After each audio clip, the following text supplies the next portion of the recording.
Welcome back. This is Dr. Phil Rosori, and this is lecture 6 in our series, Core Concepts in Global Health for Village Hope Corps International. For those of you who are new to the program, what basically we've done is I'm putting on my core course in global health as part of an open source movement so that anybody anywheres in the world that has internet connectivity can actually view what we're talking about in Kenya, what we're doing in Kenya, and what I basically teach both in the United States and into Kenya.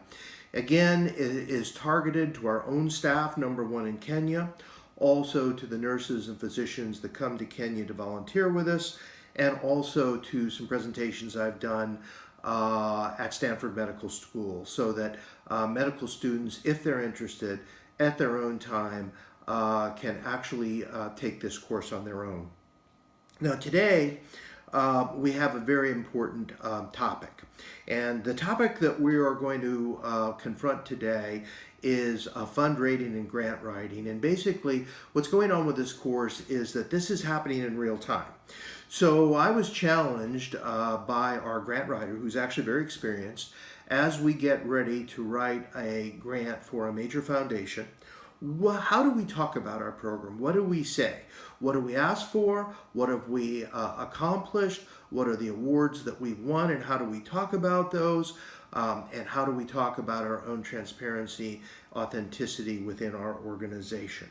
Now, for those who are watching this for the first time, I have been involved in this program since the inception of the current program with Village Hope Corps International, which started in the year 2000. I have been the medical director of that program. The CEO and founder is Dr. Kajira Mugambi, my good friend and longtime colleague, who first brought me to this village in Africa, or these villages in Africa, in 1987. And if you see the other videos on this course, you will actually be able to meet him and see the exact history. But right now, we're going to focus on grant writing. So for over 35 years, I've been involved in global health, and one of the issues that you always end up with is no matter what you want to do in the developing world, you're going to have to figure out how to fund it. And usually funding it means that you will be writing grants to foundations. So we are in the process of doing that right now. So let's just jump in. And how do you approach a foundation? Well, the number one thing to realize that a foundation who is giving you a grant is basically investing money in you and your program. And that's important because they are investing in a program, but they're also investing in the leadership of that program. And whether that leadership is truly authentic and honest becomes very important, as we're going to see in the grant.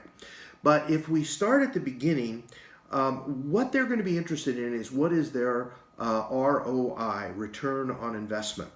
So in our case, we have a very innovative and successful child maternal health program. So basically, what a foundation is going to want to know, number one, is if they invest in us, number one, what are they investing in, and what is going to be the return? What are they potentially going to get out of it as far as what their view is for health and development in the developing world?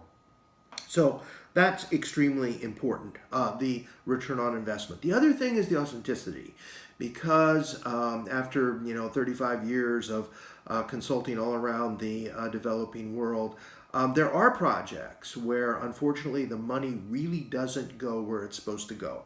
So this is frequently what I call the elephant in the room in any conversation with a foundation, but any foundation is going to have confidence in the program and the leadership of that program before it's going to lend that program money. And this is very acceptable due diligence. And when I consult for foundations, that's a very large part of what I do and very, very important. So, well, what do we have and what is the ask? What are we asking a foundation to provide?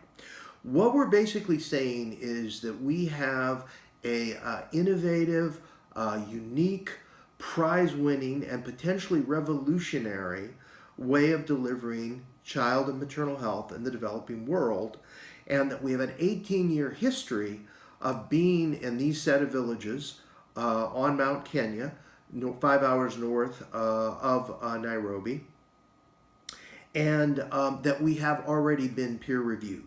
We are looking to expand that program in this new grant.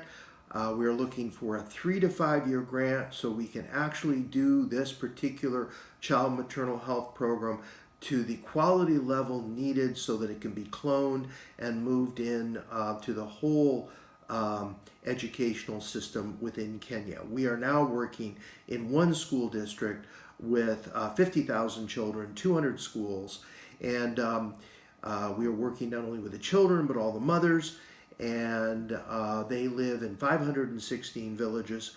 It is historic in Kenya, as the Ministry of Education has told us, and we will go into it in detail. But before we do that, when you make statements like innovative, unique, prize-winning, revolutionary, you need to back those up. And luckily for us, that has happened. We have been peer-reviewed in an international grant award competition that we won in the year 2016.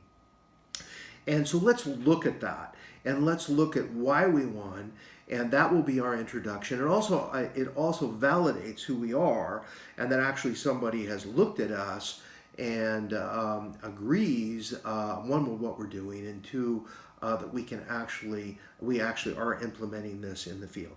So, what is that peer review? Well, in 2016, probably 2015, the IDEO.org grant, also from the Amplify.org organization, was then let out to anybody anywhere in the world. It was a competitive grant online, and there would be 5 awards of $100,000 each. There were 430 some applications, including applications from nonprofits much larger than our own. There were also applications from university. Cornell had a program in that competition, as did Johns Hopkins School of Public Health. These are very big names in the field.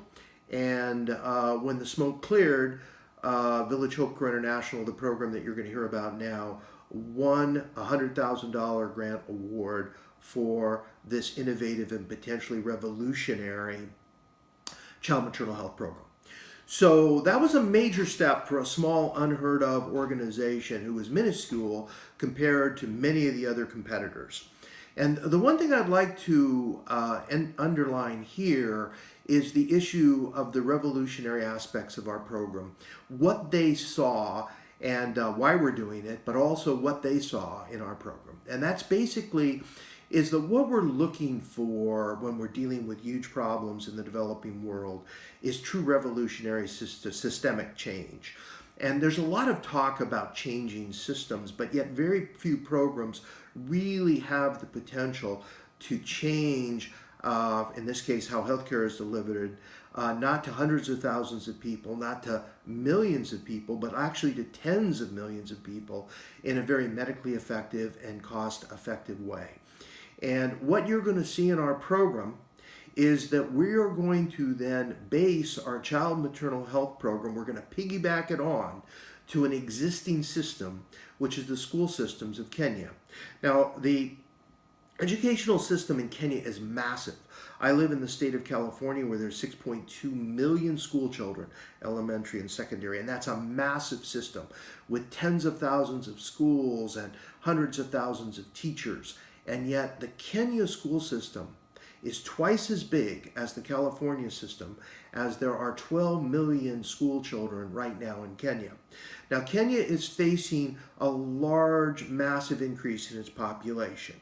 When I first went to these set of villages in 1987, Kenya had 18 million people. Today, it has 45 million people, and by mid-century 2050, Kenya will be looking at a population of 80 to 90 million people, and half of those will be either under or just reaching reproductive age or under reproductive age.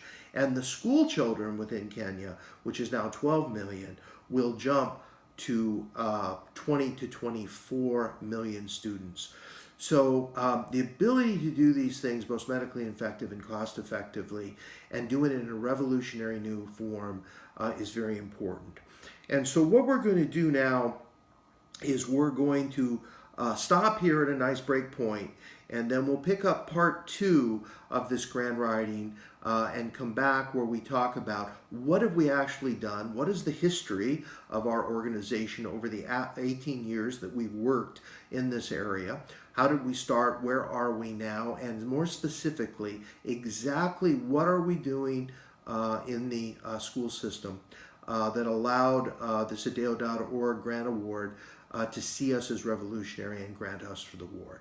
So we will then come back to part two.